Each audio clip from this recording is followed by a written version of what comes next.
this into context for you and to explain a little bit about why I'm interested in these issues, I actually was finishing art school in 1993 when a very big kind of exhibition, a key exhibition looking at some of these sorts of issues was travelling around the world, and that exhibition was called Posthuman. And Posthuman was an exhibition that really set an agenda for artists to actively explore new developments that were taking place in science, technology, but also in critical thought, asking what the human condition might be when many of our assumptions regarding human experience were being shifted or perhaps swept away by changes in medical technology or by the digital. And what I came to realise at that point was that this wasn't actually a kind of a new thing. This wasn't a break with artistic activity of the past, but rather it was a next chapter, if you like. And following on from questions that were being asked nearly a century earlier about the body's capacity for alteration and, more importantly, creative redesign. I thought I'd have some fun with this discussion today to explore this provocation regarding our changing conception of the human condition. If I'm talking about the human condition, I'm really talking about this assumption of things like we suffer, we age, we die, that we reproduce in certain ways, and that we conform to certain essential and biologically determined social roles. And the line of inquiry I'm interested in, if you like, is that the contemporary interest in the post-human condition, that is, this sense that the physical forms of our bodies are ultimately mutable or changeable, can be observed in the anxieties and enthusiasms of early 20th century art, fashion and visual culture more broadly. And we can see that the pursuit of self-styled and self-created bodies of the future was motivated by a few different schools of philosophical thought regarding both the mechanisms and the moral imperatives of human alteration. Now, some of the key philosophical influences, I thought I'd start with these three not very fashionable looking men. I suppose they don't really kind of conform to our ideas of what we think of when we think about the post-human condition as a sexy thing. But these key philosophical influences that I've kind of lined up here for you are obviously Charles Darwin, in terms of his theories of natural selection, hugely influential, Karl Marx and his principles of dialectic materialism. And Marxism has some interesting relationships with nature and the body, but quite complex, and artists responded to those in different ways. And then the third one, perhaps someone we don't talk about quite so much these days, is Henri Bergson, whose principle of creative evolution was, while sometimes deliberately kind of misunderstood by artists, was massively inspirational to artists in the early 20th century. Now, these influences were not always direct, and sometimes not even accurate. As I said, they're often oversimplified, misunderstood, or in some cases deliberately misinterpreted, but they contributed importantly to a growing belief that human beings were capable in some way of self-creation and self-modification. And this belief was also made possible by the revolutionary events of the 19th century, by the rising influence of science and technology, and also the swiftly decreasing power of traditional religion.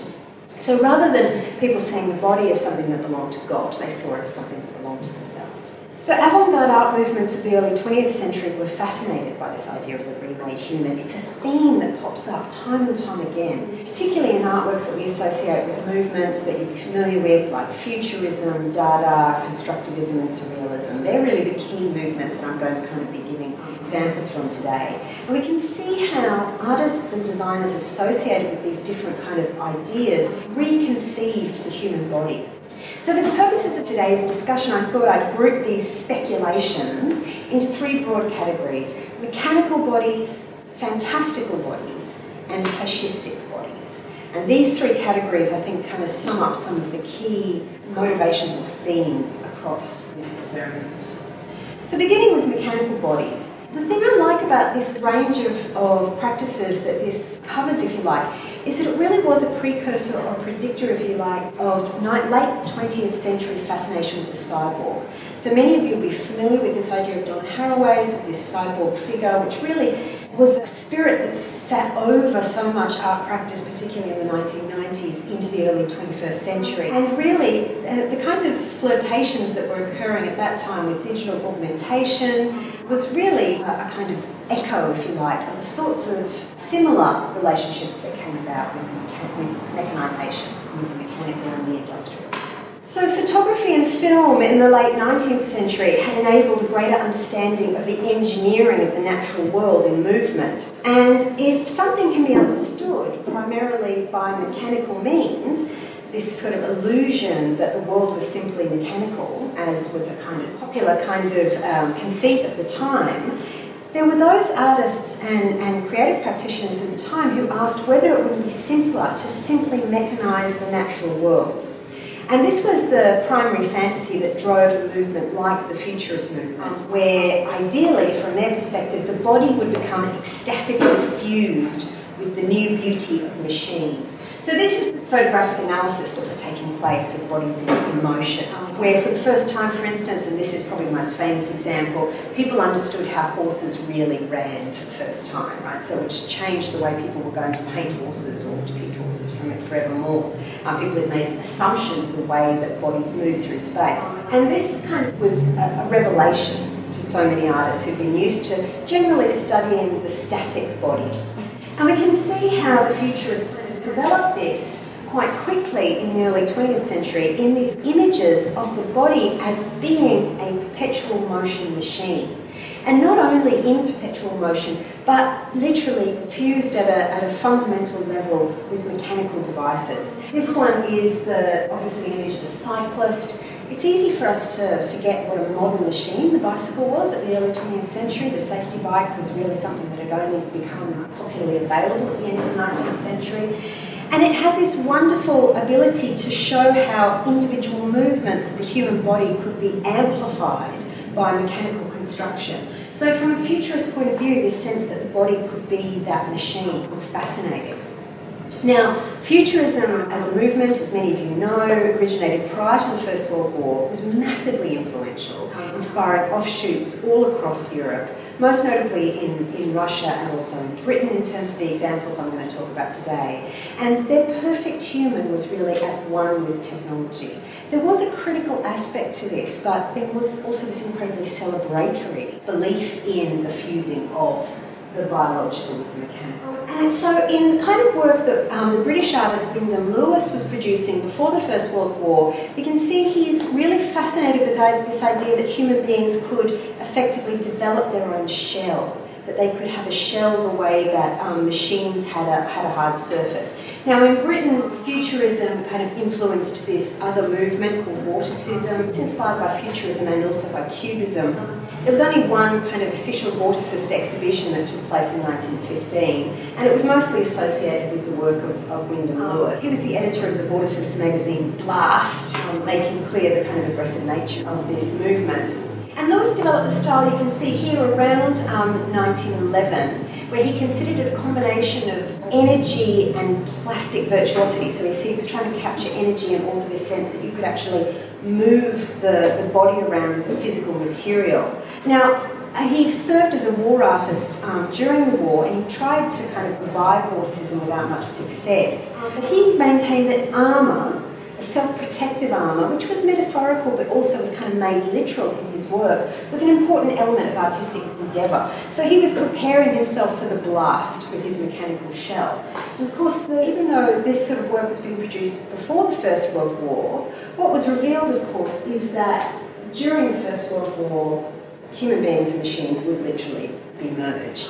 So this is I think an amazing image of a whole group of soldiers who are learning to walk on prosthetic limbs. Karl Foster's referred to the First World War as a military-industrial mass death, but I think the important thing for us to remember in terms of this question of the modification of the body is not only was there an estimated sort of 15 million people killed during the First World War, but there was at least another 20 million who were injured.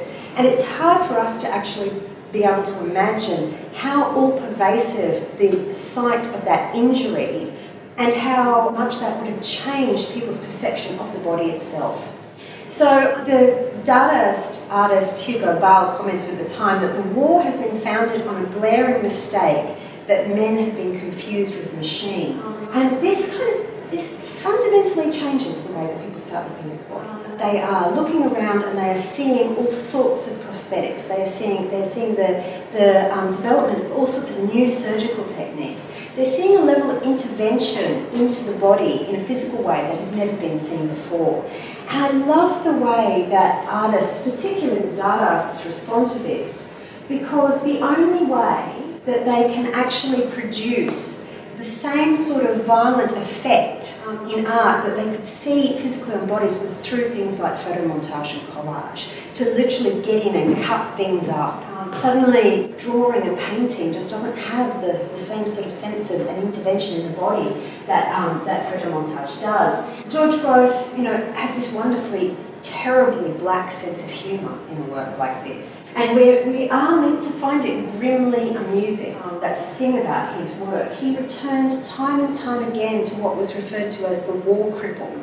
These figures who were limbless, cheekboneless, noseless, eyeless, and he reproduces that through this process of collage. And this is how they could evoke the kind of violent injuries that they saw around. Someone like Hannah Herc here is actually kind of doing a similar thing. She was acutely aware of the massive social changes that had been wrought by the war, not just physical changes, but also how social changes were impacting on the bodies of women in particular. And she carefully mapped the dynamics of interwar Germany in her photomontage work. In this work, she addresses the new standards of beauty that were being applied to women and compares these to the standardisation and aesthetics of mass production. So in a work like this, she's reflecting an older tradition of displaying women for comparison and sensual display, but she's also actually kind of reproducing, if you like, the logic of these growing trends in physical display of the body and the regulation of display of the body that we can see in things like the Tiller Girls.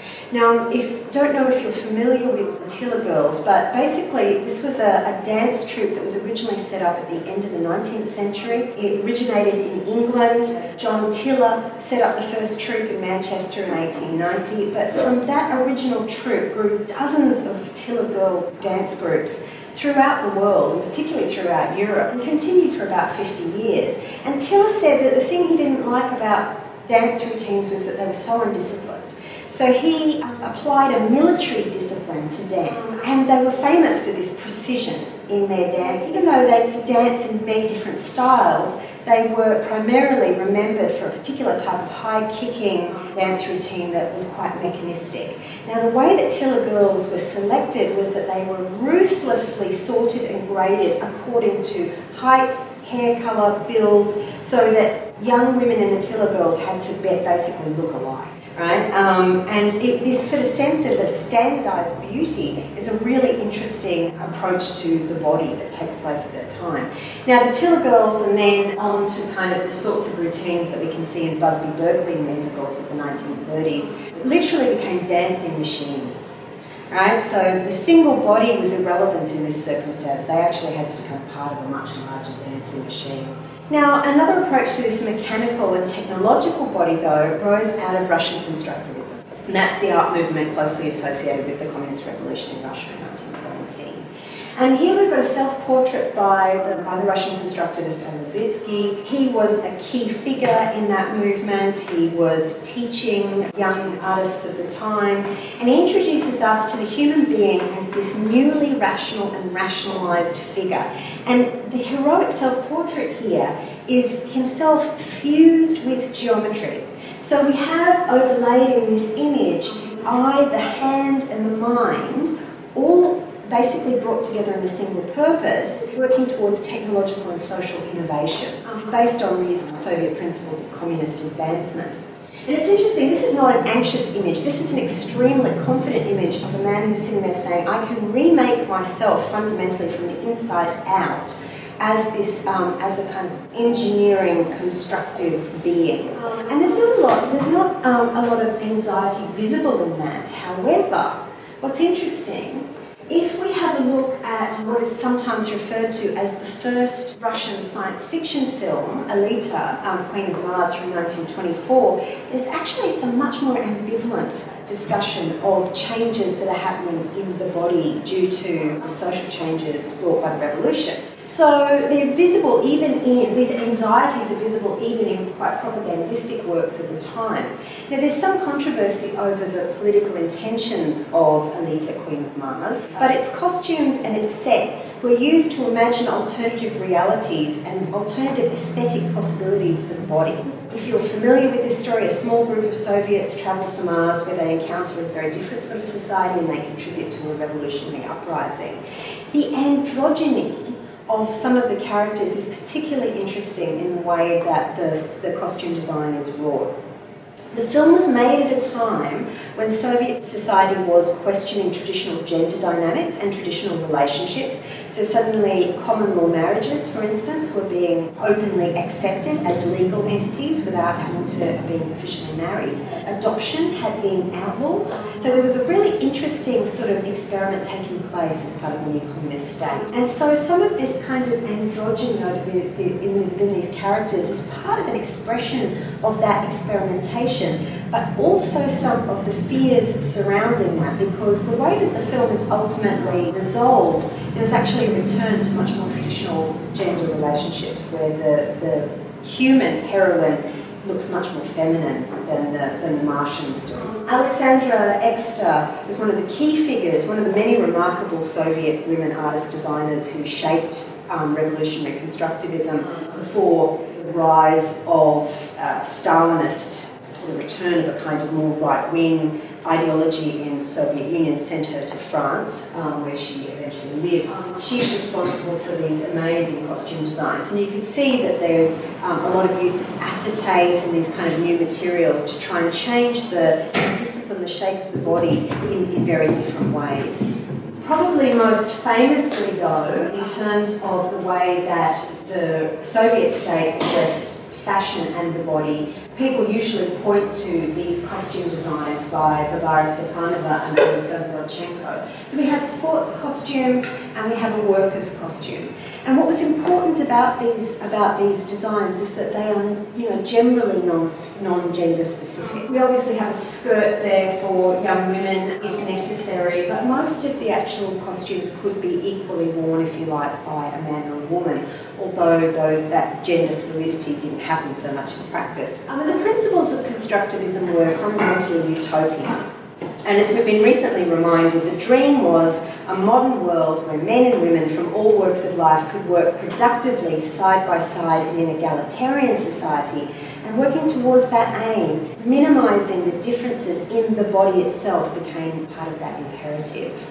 So the constructivist body was intended to be a physical manifestation of Marxist-Leninist revolutionary principles. The body as a rational tool, as part of a machine for revolution. Now, the trend toward uniforms that standardised the body wouldn't be limited to the communist revolution. In the interwar period, uniforms and bodily standardisation that implied or required a certain communal identification really held a growing fascination for groups on all points of the political spectrum. So from the far right wing to the far left wing, there was this interest in making the body part of a recognisable, much larger group. There were some interesting things going on, though, even in Russian constructivism. This is an illustration of this figure called the New Man that Elizitsky designed as part of a reimagining of Victory Over the Sun. So this is quite a complicated story, I suppose. Victory Over the Sun was first staged in 1913, so much earlier. This was a kind of Soviet constructivist reimagining of that opera. And in Victory Over the Sun, the central kind of idea is that the sun is being replaced as a source of energy by technological supremacy. Right? So not only is the human being kind of being superseded, but indeed the whole solar system is being changed. It was revived as a piece of mechanical theatre by the Russian constructivists. The new man, is completely unrecognisable as a biological being at all. And I've used that as a kind of segue point for this question of fantastical bodies, because I suppose even within that mechanical framework, there's a leap of imagination required to see the new man as this almost entirely abstract figure. And so this next little kind of batch of examples I want to talk about draw their inspiration far more from this notion of élan vital, right? This Bergsonian notion that there is a kind of creative force which can assist evolution and can actually contribute to the changes that were being brought in human bodies. So that by an active kind of creative will which was shared across human beings, we could change the way our bodies were evolving. And that was massively inspirational to a number of artists. So I might start with this example that probably people are quite familiar with, which is Oskar Schlemmer's designs for the triadic ballet from the 1920s. I thought this was a good bridging example because even within the seemingly quite mechanical, there was a craving for this imaginative creation of new bodies. So Schlemmer was a German painter, sculptor, designer, also a choreographer who's closely associated with the Bauhaus school. And this is probably the most famous work of ballet that he was involved with, although there are 3 ballets that are generally discussed when it comes to Schlemmer's work. Here we have bodies that are changed from being normal bodies into these geometrical shapes. Now, he was hugely influenced also by what he had seen and witnessed during the First World War, and he, as a consequence of seeing the plasticity of the material of the body, began to conceive of the human body as a new artistic medium, a material in and of itself. And he was very interested, he thought that dance was actually free of some of the kind of historical baggage that theatre, for instance, had, and so was really interested in exploring this geometry of the body through choreography.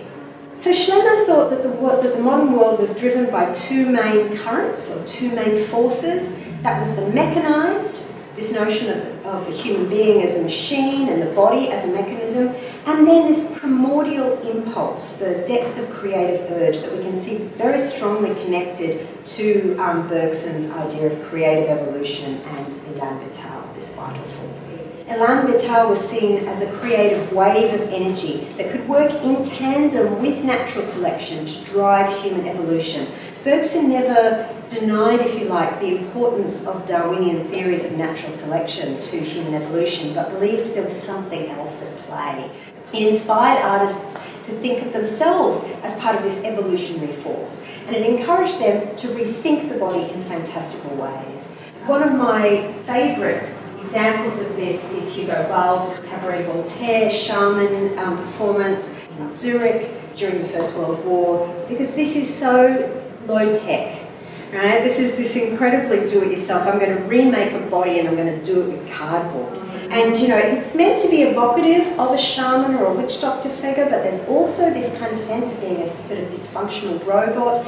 And it's also pointing to the impotence of the modern body altogether, because, as you can imagine, in this costume, Bal cannot walk, cannot self-propel, and needed to be carried on and off the stage in order to be able to perform in this. So we have this sense that the body is rendered completely unable. And Bal was actually quite a kind of idealist in many ways, because while he condemned what was happening in the First World War and the kind of violence that he saw around him, he saw that there was the potential for liberation from these forces through creativity and through resistance. He kind of saw that there was a potential for a spiritual intervention that would somehow free the body from some of these injustices. And as a consequence, I think this kind of imagining of this fantastic, strange lobster shaman robot becomes an expression of that resistance. And that we can see that popping up in Dadaist work throughout the period of the First World War and then after the First World War. Sophie Teuber-Arp, who's a key figure of the Swiss chapter of Dada, and then continued to be involved with Dada after the centre of gravity of that movement shifted out of Switzerland. She was very interested in this question of what the body and the self were in the context of the kind of horrors that had existed during the First World War. So she was asking really what new possibilities exist in a world where the humanistic principles of the 19th century, appear to have been abolished. And so she and other Dadaists played with folk motifs, with mythology, with masks, creating alternative versions of the human head, this idea that if the self is kind of located in the mind, then reducing the head to a thing, to an object, rather than some kind of mystical notion of subjectivity. These are all strategies that she used. You can see here this is a performance on the left using one of these junk masks that Marcel Janko was famous for producing. And here you can see this Cucina costume on the right, where she's using a costume that's inspired by North American indigenous culture. You know, that kind of taking things from around the world like a kind of cultural supermarket and seeing how you can play with that to create these alternative versions of the body. From the position of looking more explicitly at fashion, probably the modernist artist who's most closely associated with these sorts of interventions is Sonia Delaunay, Ukrainian-born French artist who was associated with Orphism in France and had a really complex, hugely dynamic career over a whole range of media. The one thing that struck me seeing the large retrospective of her work at the Tate last year was just the incredible breadth of the kind of work she was involved in. But it's interesting that from very, very early on, she is curious about how colour and compositional experimentation can alter our perception of the body itself. And this series of kind of projects she was involved in, these simultaneous dresses, you can see how they really are an exercise in adjusting and paying attention to the body and understanding how that can be altered by optical effects, but also by actual construction of garments. So she celebrated the modern world of movement and technology and urban life by trying to reconsider pattern, reconsider colour, but also how that then played on the body. She became very closely associated with this idea of the new woman, and that's one who resists the biological determination of her life by roles like motherhood and also a presumed biological inferiority. And the new woman as a figure provoked incredible anxiety. There's fabulous cartoons from the teens and 20s of, people not knowing who's male, who's female, this sort of sense that this was going to create the collapse of humankind as we know it, in very similar ways to some of the anxieties we can see now around questions of gender role. If we have a look at the work of Leonore Feeney, who's associated closely with the Surrealist movement, but never thought of herself as a Surrealist. She was just young, only a teenager, when she moved from Argentina to Europe and became kind of friends with the Surrealists. But I thought it was interesting because in her quite elaborate costume works, she plays with these animal personas, and she does that in this way that reveals some subconscious fears and desires about our close biological connections, possibly with other species, by assuming the characteristics of these creatures as in a way of augmenting her own physical presence. And this creates these uncanny effects, which obviously put her in the proximity of a Surrealist strategy. And I think there's sort of like interesting connections between the sorts of work that she does here, this fascination with potential interspecies hybridization, which is a precursor, if you like, of some of the kind of imaginings that we see in the work of someone like Patricia Piccinini. There's a whispering, a predictive whispering in Feeney's work of some of these sorts of ideas. This is a work which I thought I'd go with the sketch rather than the recreations of this work, because the recreations always look quite disappointing, and I always think it's nicer to think about this work in our minds, which is Marissa Mori was closely associated with the quite right-wing development of Italian futurism. So to begin with, Italian futurism contained artists of all sorts of different political complexions. By the time Marissa Mori becomes associated with futurism, it was very much an Italian fascist kind of art movement. But this work, which is a recipe that she wrote for the Futurist cookbook put out by Marinetti, who is the key figure in Italian futurism, is a subversive relationship with the female body, I think. So this is a recipe which involves, it's called Italian breasts in the sun, and it's a recipe where breasts are effectively surgically removed, if you like, from the body. They are separated and served up on a plate as two sweet almond mounds with candied strawberries on top for nipples in a bed of custard and cream but sprinkled with hot pepper. And it's been interesting revisiting of this work, right? Saying on one hand, it suggests some of this anti-feminine violence of futurism, which was resolutely masculinist, but at the same time, it's kind of also be seen as referring in some way to the consumption of women's bodies. There is a potentially critical dimension to this, but also this sense that somehow these breasts can be separated, you can remove them. Her as an artist, she can actually remove these indicators of her feminine identity and serve them up on a platter for your consumption. And these sorts of juxtapositions are obviously key to so much about the way that the Surrealists rethought the body. I mean, Surrealism was relentlessly slicing and dicing bodies, refiguring them, shifting them around, putting limbs on places where limbs shouldn't be, using shells for genitalia, using flowers for mouths. This kind of reimagining of the body as being something so far beyond what we consider to be its physical reality was a fundamental part of the Surrealist reappraisal of our world and what we consider to be natural. So Surrealism, I think, is what there's a reason why so much of the artwork that would be produced in the 90s in particular seemed to hark back so much in terms of their motifs to the sorts of work that was being done by Surrealist artists in the early to mid 20th century, because it was a liberating separation from some notion of the biologically determined self, that instead somehow our subconscious could think of new bodies and by thinking of them make them so.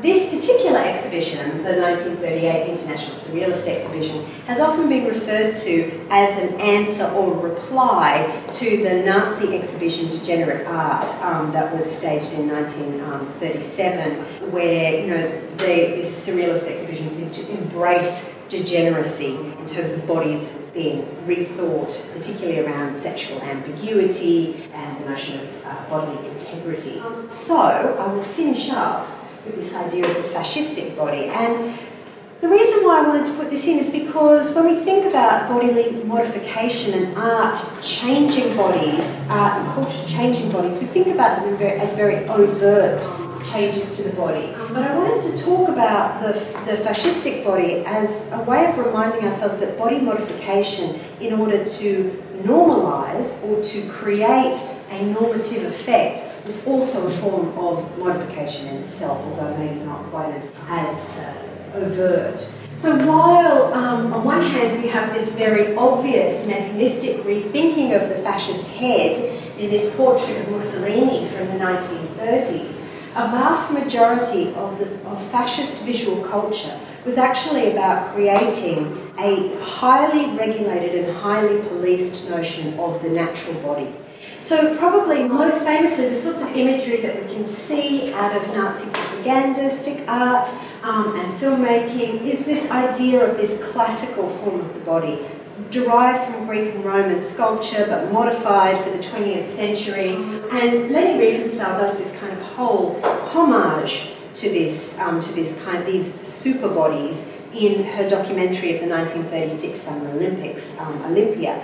Now, Riefenstahl's kind of dubious position as the official filmmaker of Nazi Germany has been complicated by a lot of later readings of her work and analysis, where it's pointed out that Riefenstahl glorified all the bodies at the 36 Olympics, not just the Aryan ones. But there's no doubt that many of the images in the film reinforced a very particular type of classical engineering of the body that Nazism demanded. And in that regard, we can see her film, Olympia, as a documentary also of the fascistic body, one that must conform to very strict delineated notions of health and beauty. But it's easy to forget that the principles underlying what would be taken to their obvious extreme in Nazism actually had their genesis in a very different location in Great Britain, with this principle that social inequality was fundamentally a genetic issue and could be, as a consequence, possibly solved by the practice of eugenics. So Francis Galton, who was a relative of Charles Darwin, wondered whether the evolutionary process of human beings could be assisted by selective breeding, in much the same way as humans bred livestock. And he wrote in 1914, "The question was then forced upon me, could not the race of men be similarly improved? Could not the undesirables be got rid of and the desirables multiplied?" And as a consequence, many countries actually adopted eugenic policies designed to improve the genetic stock of their countries. That included what were considered positive measures, such as encouraging individuals deemed particularly fit to reproduce, and negative measures such as marriage prohibition and forced sterilisation of people deemed unfit for reproduction. So people who were considered of low IQ or what have you were kind of all seen as criminals or deviants or members of disfavoured minority groups were discouraged from breeding. And this actually came in tandem with this growing popularity of the idea of body management. And this is an area, the history of this has been increasingly studied in recent years. And a number of books have come out over the last 5 to 6 years that have kind of sat there and quite methodically mapped how body management was at the heart of so many healthy programs that were designed by governments to encourage certain types of bodies to thrive. And although we can sit there and say this is a very good thing to be healthy, so often the fixation was actually on a particular look. This was an aesthetic principle. As it's been discussed, a well-managed body was often the goal of social policy and was promoted as a form of fashioning the self. So it was seen as having beneficial effects for society as a whole, this notion of sort of a standardisation of the healthy body. It was also promoted as being a positive thing in the way that human beings could somehow take control over their own bodies and the look of them. In this context, the standard by which rightness could be judged was essential. So the fascist ideal of a body developed a kind of completely obsessive connection between health and beauty and a biometric dissection of ideal form. So Nazi artists were advised not only of the correct kind of colouring and so forth of their subject matter, but the most remarkable mathematical portions of thighs to buttocks to breasts to the right kind of stomach. And this kind of formula was actually set out as the ideal. I thought I would finish with this because something fascinates me about the way that these women are actually arranged. In particular, a certain tautness around the abdomen and a contrapposto kind of positioning which looks familiar to us, I think. And as soon as I looked back at this work again and I thought of Fitspo, this whole idea of fitness inspiration kind of imagery, I was struck by this similar fetishization of the hairless pubic bone, a particular kind of way that the stomach sits in this work. And I thought there's something that the echoes of this kind of modification are still with us.